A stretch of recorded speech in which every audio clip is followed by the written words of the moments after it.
The moment your hand reaches for the glass, there is a fraction of time where the movement is already true. Your fingers curling, your arm lifting, before the thought, "I want a drink," arrives to take credit for it. Most people never notice this gap. They believe the sequence runs the other way. The decision comes first, the action follows, neatly and obediently. But the hand that moves before the thought is not a glitch. It is the system working exactly as designed, and once you see the gap for what it is, you will never fully trust the feeling of choosing again. This is the story of a discovery that quietly dismantled one of the most comforting ideas we hold, that you are the author of your own choices, that you weigh, you deliberate, you decide, and then you move. There is a moment before the moment, a fraction of a second where the machinery of your mind has already settled the matter and your conscious self simply walks in afterward to file the report. What if the instinct you think of as yours is actually the one doing the deciding? And what if the you who takes responsibility is just the last one to arrive? Let's go back to the surface, to the ordinary experience you have every single day. You sit at a desk and you reach for a cup of coffee. You tell yourself you decided to take a sip. There is a comfortable logic to it. A desire, a thought, a command, a movement. You feel like the director of your own small actions. And that feeling is the bedrock of everything you call self-control, discipline, willpower. We build our identities on the assumption that we are the ones who make the calls. We hold ourselves accountable, we take credit, we feel guilt, all based on this single, unexamined belief. But here's the first crack. In the mid-1960s, two researchers in Germany placed electrodes on the scalps of volunteers and asked them to make simple, spontaneous movements whenever they felt like it. As the volunteers waited and then flexed their wrists, the electrodes recorded something unexpected. A small, slow wave of electrical activity began building in the brain a full second or more before the volunteer reported any conscious urge to move. The signal came first. The feeling of wanting to move came afterward. The movement seemed to be initiated by a network that was already running before the person had any inner experience of deciding. When the volunteers were asked to report the exact moment they felt the intention to act, the brain had already been preparing the action for that entire stretch of time. To put it plainly, your body was already moving toward the cup before the thought, "I want a sip," was ever formed. That gap between the brain's silent preparation and the feeling of wanting is exactly the kind of crack we keep walking toward. Stay with this channel because the next layer does not close it, it widens it. In the comments, write "Somos alente que revela o oculto" if you have ever caught your hand moving before your mind caught up. Now, you might think that was just a measurement of readiness, a mere preparation, not a true decision. So let's tighten the experiment. In the 1980s, a researcher named Benjamin Libet designed a setup that became famous and slightly infamous in the world of neuroscience. His volunteers watched a clock with a spot of light that rotated like a fast second hand, and they were told to perform a simple wrist flick at any moment of their choosing. They were also asked to watch the clock carefully and report precisely when they first felt the urge to perform the flick.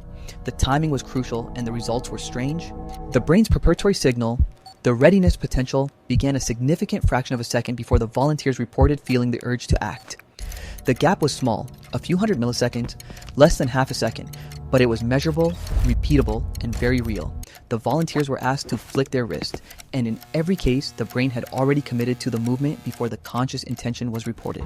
The decision to act, as far as the conscious mind was concerned, was not the starting point. It was the arrival point. Your brain began the movement, and then the feeling of choosing was delivered to you, already dressed as the cause. At this point, you may feel a certain resistance. The gap was tiny, after all, less than a heartbeat.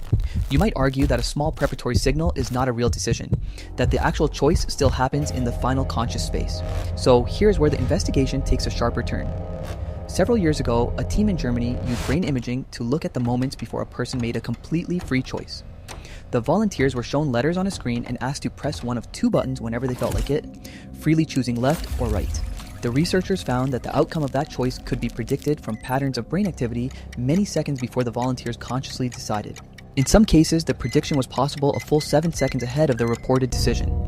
The research was later extended to show that even choices about what to think, not just what to do, could be predicted from brain activity an even longer stretch of time before the person was aware of choosing.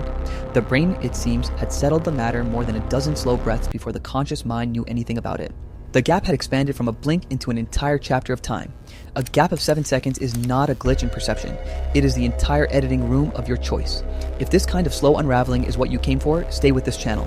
The next layer peels further into the circuits that draft your yes before you feel it. Tell me in the comments, when that 7-second gap first landed, did your mind try to explain it away, or did it go quiet?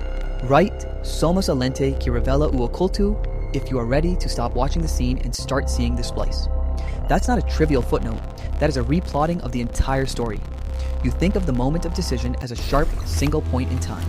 the instant you say yes, but the data suggests that the yes was already baked into the circuits well before the word formed. The conscious experience of choosing, the vivid sense of weighing this against that and settling on one, begins after the underlying machinery has already picked its side.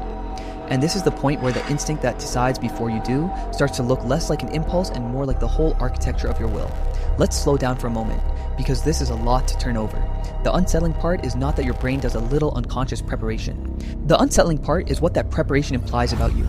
If the outcome of a choice can be read from brain activity before you feel like you're choosing, then the feeling of choosing, that inner voice that says, I picked this one, may not be the thing that makes the decision.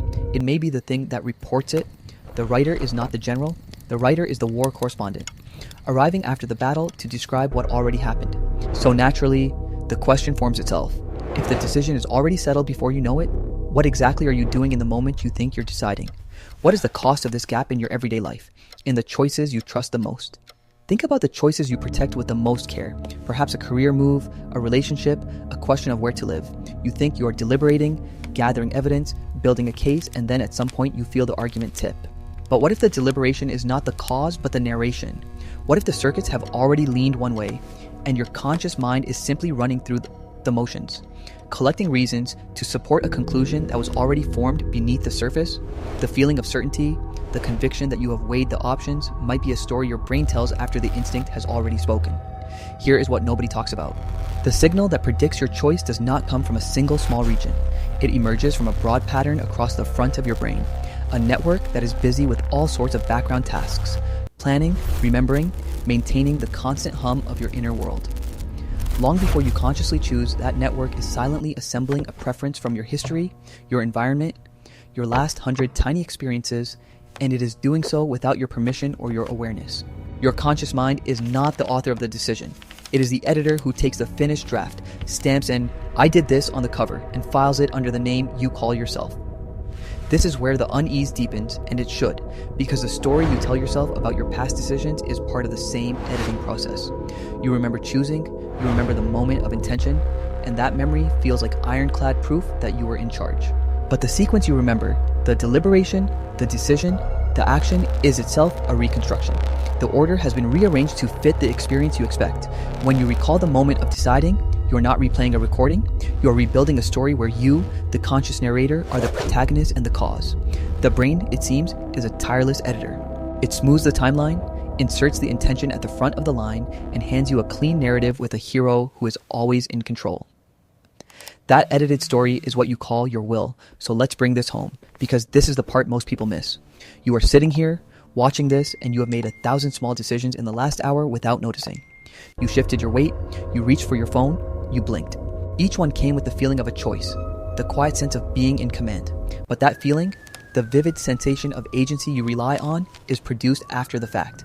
It is an interpretation, not a readout. The experience of deciding is not a transparent window into the machinery. It is a result of it. And the most profound implication is that the self you think of as the decider, the one who takes credit and feels regret, is not the one that makes the calls. The self is the one who inherits the decision, owns it, and tells a coherent story about how it all came to be. That clean narrative with the hero always in control is the editing room, not the live feed, and you just caught it mid-edit. Stay with this channel, because the next layer pulls that same mechanism apart even further, until the editor in your head has nowhere left to hide. In the comments, write Somos alente que revela o oculto if you have ever felt yourself owning a choice a split second after it was already made. Now, before your mind races into fatalism, pause for a second. None of this means your choices are random or that you are a puppet with no direction. The instinct that decides before you do is not a stranger. It is an intimate part of you, built from your history, your habits, your fears, your desires, everything you have ever done and everything that has ever been done to you. The decision that emerges from that silent network is not arbitrary. It is the compressed product of who you are. What changes is the geography of authorship. The you that deliberates in words, that argues and justifies, is a late arrival to a settlement already reached. The deeper you, the one that weighs the world before words exist, has already voted. And this is the point where the question becomes impossible to dodge. If the instinct decides before you do, and if the conscious experience of choosing arrives afterward, then who is the one who finally says yes? If your hand lifts before the thought arrives, and the thought only claims the movement after it is already underway, then the you, who takes responsibility for the action, is in a real sense catching up to something that has already occurred. Your responsibility, your guilt, your pride. All of these rest on the assumption that you are the cause. But the data keeps pointing to a different arrangement. You are the witness who inherits. You are the one who makes the action your own, who weaves it into the story of your life, who owns it completely. And maybe that ownership is the whole point. The instinct is yours. The glitch is yours. The decision is yours, even if you meet it halfway through its journey.